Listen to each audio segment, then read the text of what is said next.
Hey guys, just a quick one for the Hubsan guys out there. More propellers for the Hubsan. So we got some clear propellers. Look at that. And they got a little thing going on at the end there. You can see that. It sort of bends over. Not quite sure what that's all about. Maybe somebody will know. Now these are gem fans. They are 7-inch props. And they are 42-inch. Now that would be the only downside I would say to these, that they're 42s. 45s are nice. They use less current per thrust. So, sorry. So yeah, so there they are, gem fans, durable high efficiency propellers. I've not crashed with them or anything like that just yet. I think they come from eBay. I've not crashed with them or anything like that, so I don't know actually how durable they are, but they're pretty rigid, which is nice. A little bit softer on the ends, but pretty rigid all around.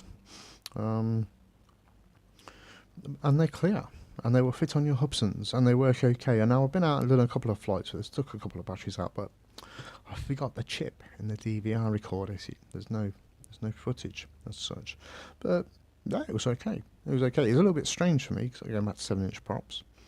Because I've been used to 6-inch for so long, and there is a difference. For you guys out there who've tried the 6-inch props on your quads, you'll know. Especially if you tried it on Hubsan, you'll know there's a difference between 7 and 6. And then going back to 7 again, that feels a bit funny. But I just thought, you know, in case any of you out there are looking for props and you want something slightly different to the norm, there you go. There's these gem fans, 7042s, and these ones are clear. There you go. Oh, and just in case anyone asks me, because I always get asked about this, that's just a dust cap. I'm going to get a little tiny mini micro antenna for this, because I intend on doing the same. And I'm going to do it in my other quad as well, around the parks in the early hours again. I just got to have the time off to do it. But I'm trying to get that organised. At the moment, I'm trying to get that organised. So, but it's not. It's just dust cover, so it's not an antenna. But I am going to get an antenna, which is pretty much the same sort of size as that.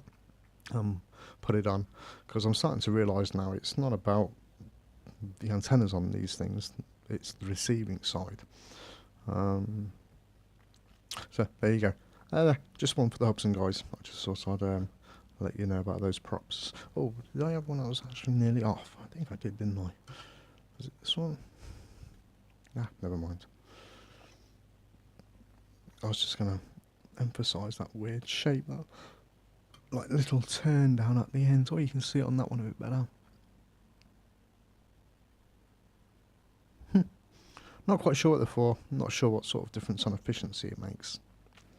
I should have probably took more notice of the battery levels and the time, but like I said, I didn't record it, so I forgot the chip. And just before I go, just in case anybody was wondering if you could put a Runcam Swift 2 in here and still fit the battery in the back, you can. I got a Runcam Swift 2 in there now, and I've actually got it so I can tilt it down a bit, but I've got to do a little bit more modification on that. If I pull this around, I don't know if you can see what I've got going on in there. Nah, not really, but it's like a rubberized meshing.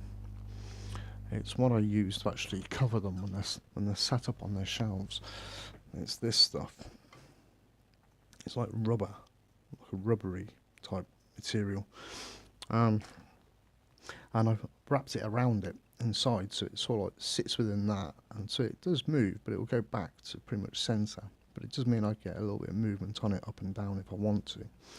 And then I glued, because there's two like pieces of fixed plastic inside here, and then I glued the meshing to, hot glued it to those pieces of plastic, so the camera's not actually fixed to anything. So I was hoping that will give some dampening. It's a CCD camera, so there shouldn't be any jello anyway, and I didn't notice any jello when I was flying it. The same as what's on my ZMR. I go for the CCDs now because that's just eliminates the jello, and you just don't have to think about it. Yeah, so, and this little wire here, maybe you can see it.